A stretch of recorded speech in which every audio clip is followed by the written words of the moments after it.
Hi everyone, I'm just going to do a quick overview of how to get your kids into Raz Kids. So you're going to log into your account. It has changed a little bit. It's going to be changing over to Kids A through Z, not Raz Kids. So if you see that switch happen, don't worry. You'll see introducing Kids A to Z over here if you want to learn more about that. But we are going to go to Manage Students. I didn't click on it, I just held my mouse on it, and then I'm going to go to Class Roster.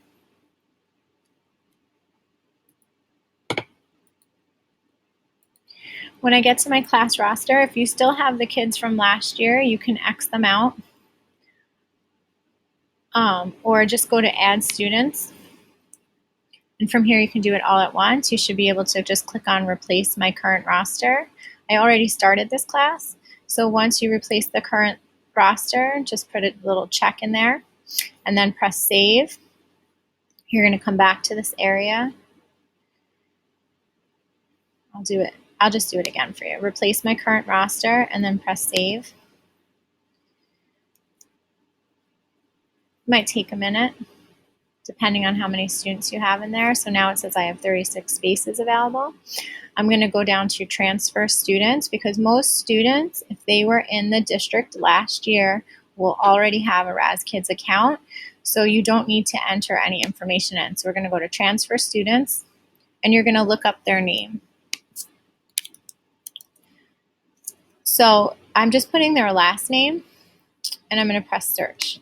By default, it goes to Northport East Northport School District, but if the student that you're looking for isn't coming up here, you're going to want to change this and just put all schools in the district. Because now you see I have another student that comes up. Before Dempsey didn't come up. So once I find the student I want, I'm just going to press transfer and put them in.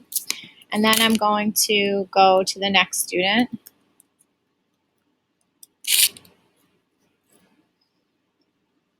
And if that's not the student I'm looking for, I think they're already in the class actually.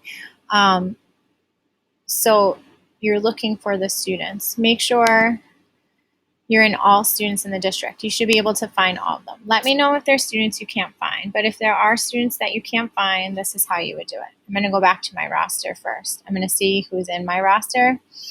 So here's my class roster. I noticed that when I did that check for replace my current roster that all the kids are still in there. So you might need to go to your roster and actually remove each one individually from your class. See now Dempsey's in here twice. I'm just going to get rid of that one. Okay, so now all these students have passwords set from last year already. They're just showing me some general information here. And if I click on Raz Kids, it's going to show me the level that they were on last year. So some teachers had the book room turned on and some had it off. If you like it on, you might have to go in and turn it on for those teachers that had it off. If you think you need to change the level, this is where you would do it. If you don't see this, it just means you're not on this Raz Kids tab.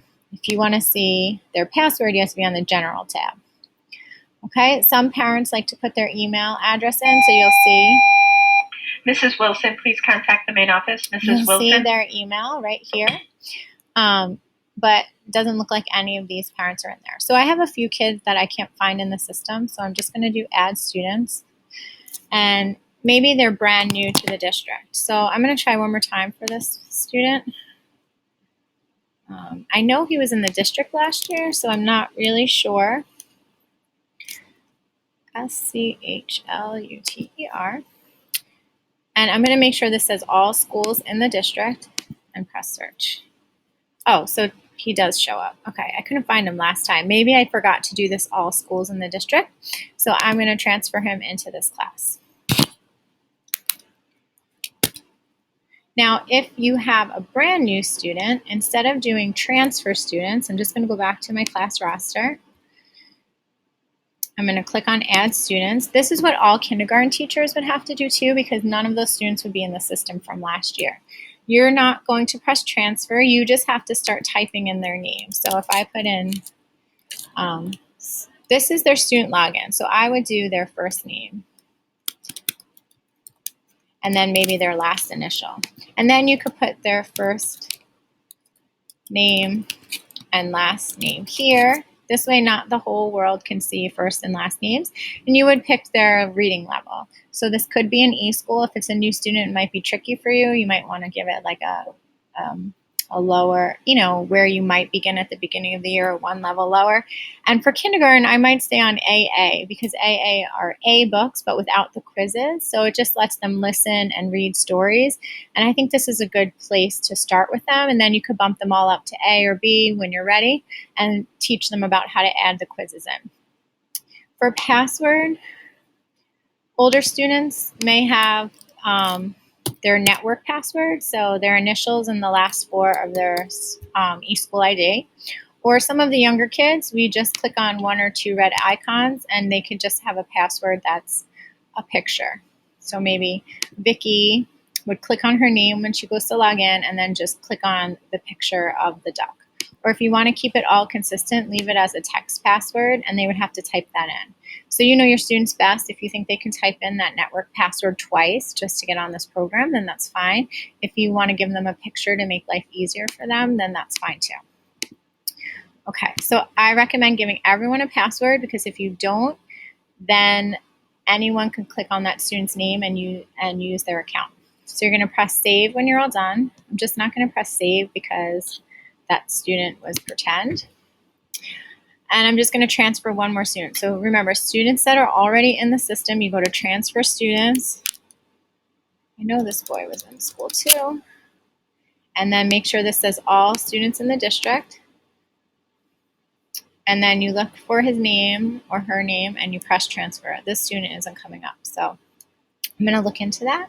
If there's students you know that were in the district last year and you can't find them, just let me know and I'll see what I can do. I don't know why some of them I can't find. Okay, and then remember, if you are also a new teacher, new students, kindergarten teachers, you want to go to your class roster. It's going, it says waiting. And add students. And you are going to just type in the information that you need.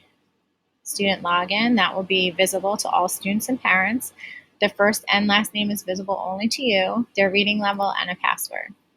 When you have all of that done, you want to go back to your roster and you're going to go to Docs for Home. This used to be called Parent Information. Now it's just called Docs for Home. You can click on Personal Student Login Cards. These are the cards I would print out and put in your headphone bags. So it downloads as a PDF. It gives you one per class, and you can cut them out and put them in their headphone bags. The other one that you want to print out is letters to parents. You can pick what language the parents speak. Just click on it, and this is the one that you want to send home so they can use this program at home. All right, just email me if you guys need more help than this.